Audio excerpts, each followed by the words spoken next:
park ranger, stationed in a relatively remote area, surrounded by dense, ancient forests. I've seen my fair share of eerie occurrences in the woods, but none quite like the story I'm about to share with you. For privacy reasons, let's call me Ranger Joe. A couple of months back, during one of my routine patrols, I came across a chilling tale that a lone woman had shared with me.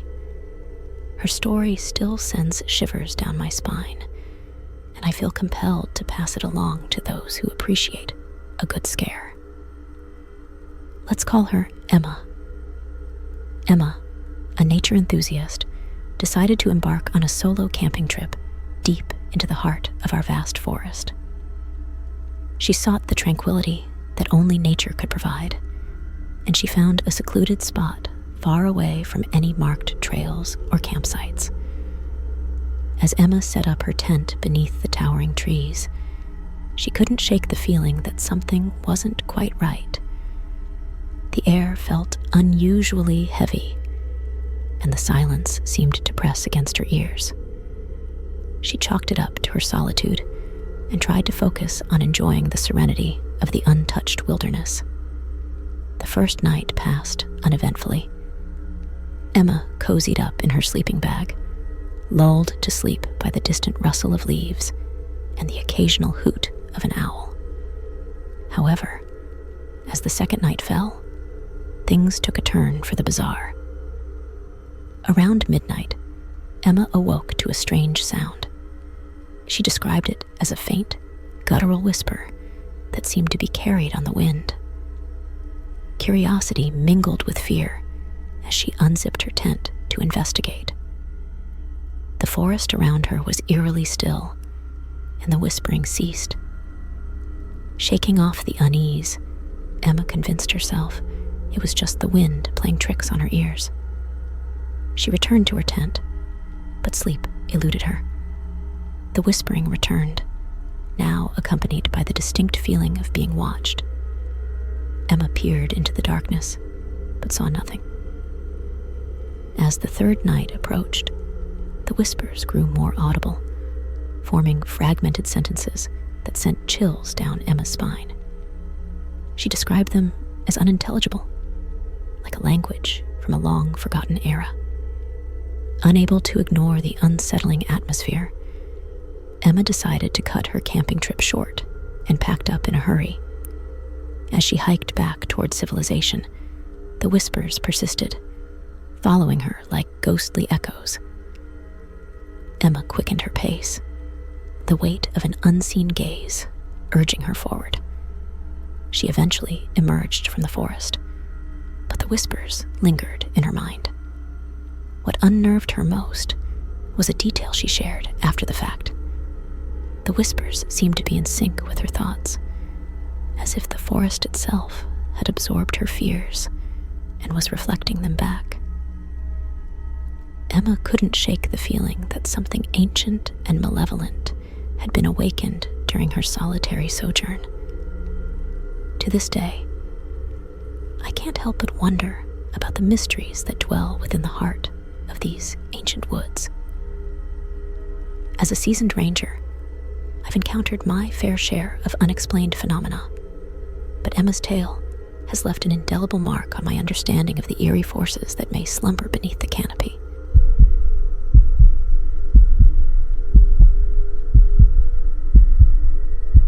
My name's Sarah, and I ain't no writer or nothing, but I gotta get this off my chest.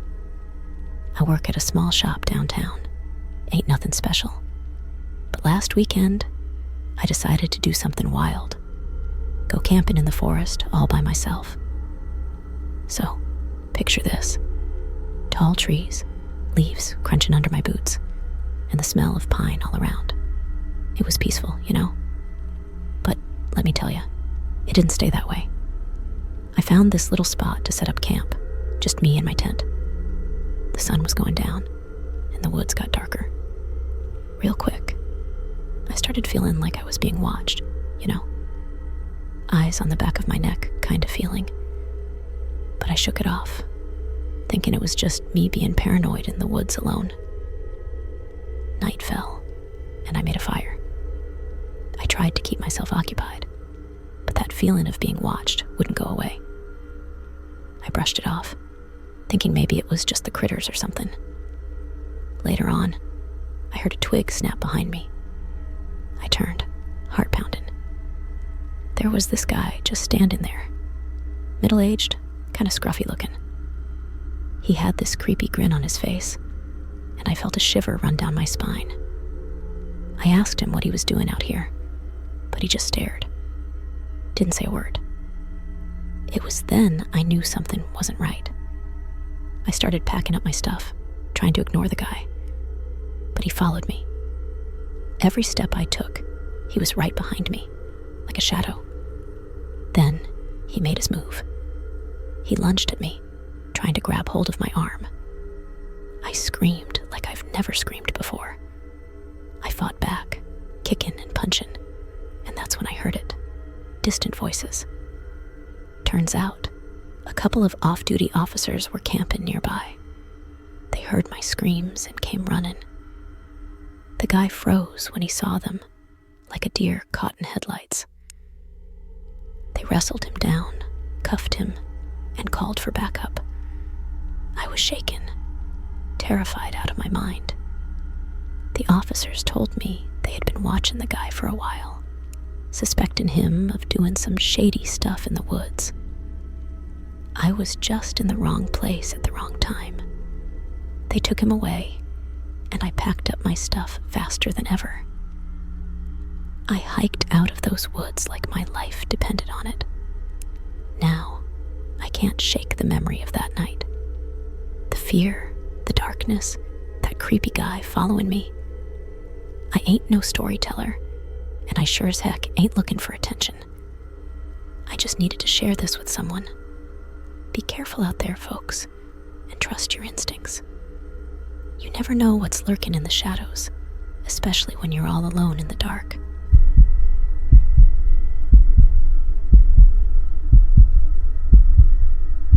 Hello there, my name is Olivia, and I work as a wildlife researcher, spending most of my days exploring the vast and mysterious forests that cover our beautiful planet. I never thought I'd experience something so unnerving in the depths of nature. But there's a story from one particular camping trip that still sends shivers down my spine. It all began when my 3 closest friends and I decided to escape the hustle and bustle of city life for a weekend camping trip deep in the heart of the Oregon wilderness. Our excitement was palpable as we set up our tents under the towering pines, eager for a break from our daily routines. The first night was tranquil, filled with laughter and shared stories around the crackling campfire. The moon cast an ethereal glow over the forest, and the air was thick with the scent of pine. Little did I know, our idyllic adventure was about to take a sinister turn. As the night wore on, the forest seemed to come alive with strange noises, rustling leaves, distant whispers, and the occasional snap of a twig.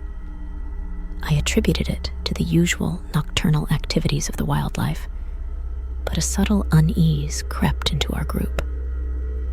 It was around midnight when one of my friends, Emma, suggested we go for a moonlit walk to explore the beauty of the forest at night. Intrigued, we grabbed our flashlights and ventured into the woods, our footsteps muffled by the thick carpet of fallen leaves. The trees cast eerie shadows that danced around us, creating a surreal atmosphere. We walked deeper into the forest, guided by the dim glow of our flashlights. That's when I noticed something odd. A faint, rhythmic thumping that seemed to echo through the trees. The air became tense, and I couldn't shake the feeling that we were being watched. Emma, ever the adventurous soul, brushed off my concerns, assuring us it was probably just our imaginations. But as we continued, the thumping grew louder, and the once familiar surroundings felt increasingly alien. Suddenly, a chilling wind swept through the trees, extinguishing our flashlights. Panic set in as we fumbled to relight them. In the darkness, we heard Emma scream. Our beams found her, standing frozen, staring into the inky blackness ahead. But there was something else, a shadowy figure that seemed to materialize from the very essence of the forest. It stood there, unmoving, its silhouette merging with the darkness. We couldn't see its face, but its presence was suffocating. As quickly as it appeared, the figure vanished, leaving us disoriented and terrified. We called out for Emma, but there was only silence. We searched the area frantically, but she was gone without a trace. It was as if the forest had swallowed her whole. The thumping resumed, now hauntingly rhythmic, echoing through the trees. We stumbled back to camp, hearts pounding, and tried to make sense of the inexplicable events. The forest, once a source of solace, now seemed like a malevolent entity. Days turned into weeks, and despite extensive search efforts, Emma was never found. The experience left me scarred, haunted by the memory of that silent, shadowy figure and the enigmatic force that stole my friend away. To this day, the forest remains a place of beauty and horror, concealing secrets that defy explanation.